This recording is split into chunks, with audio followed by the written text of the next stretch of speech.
สวัสดีปังว้าตำรวจตำรวจโอ้ยไอ้ไม่เป็นตำรวจหน่อยนี่ปังเจ้าไอ้เฮ็ดคือร้อนคือยังหนอเป็นตะยานเลยปังโอ้ยคันมาอยู่ผู้เดียววะนี่ปะอ๋อคอยมาผู้เดียวมาปลูกมันโอ้มาปลูกมันบ่ป้าเก่งเลยดิปลูกมันสวนบักใหญ่เนาะคุณ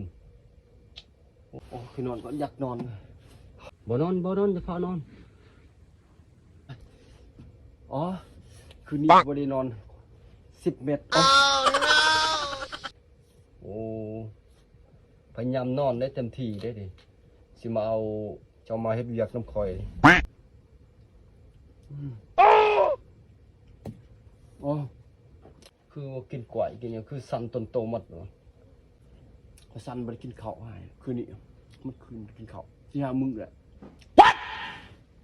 อ๋ออดข้าวอดน้ำเนาะบ่มีข้าวไว้จังได๋หรือบ่มีข้าวกินบ่หรือว่า